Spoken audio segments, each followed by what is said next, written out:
Every chess player faces a moment of dread when their opponent plays the Caro-Kann Defense. It is notoriously solid, defensive, and incredibly frustrating to break down. But today, you are going to learn how Grandmasters shatter this wall using the exchange variation.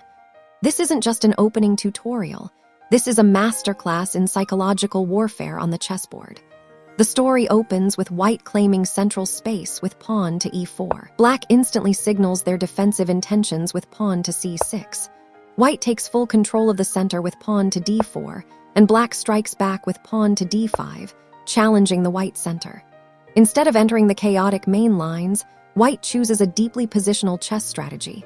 Pawn takes pawn on d5. Black recaptures with pawn to d5. The central tension has vanished, replaced by an asymmetrical battlefield. Black now owns the open c-file, while white commands the open e-file. To win at chess, you must restrict your opponent's best pieces. White plays bishop to d3. This is the first critical strategic move. It acts as an absolute blockade, preventing black's light-squared bishop from reaching its favorite active diagonal. Black develops naturally with knight to c6, eyeing the d4 pawn. White calmly neutralizes this pressure with pawn to c3, building an impenetrable pawn wall. Black continues development with knight to f6, preparing to castle. White responds by stepping outside the pawn chain with bishop to f4, seizing control of the critical e5 outpost. Sensing the squeeze, black attempts a sharp tactical pin, bishop to g4. This looks active, but it contains a hidden flaw. By moving that bishop, black left the queenside completely unguarded. White brilliantly exploits this mistake with queen to b3. Suddenly, black's b7 pawn is hanging, and their entire queenside structure is on the verge of collapsing.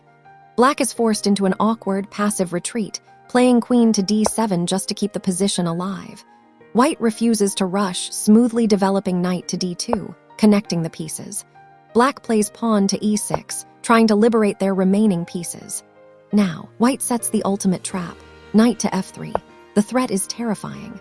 White wants to jump that knight straight into e5, creating a lethal fork on the black queen and the exposed black bishop. Terrified of this devastating knight jump, black breaks under the pressure. They play bishop takes knight on f3, surrendering their highly active piece.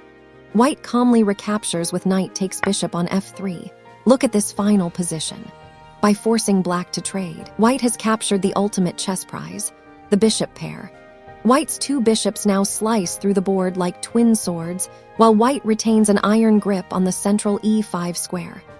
Black's kingside defenses are permanently weakened, and white's middle game attacking plan is crystal clear. This is how you dominate the Caro-Kann.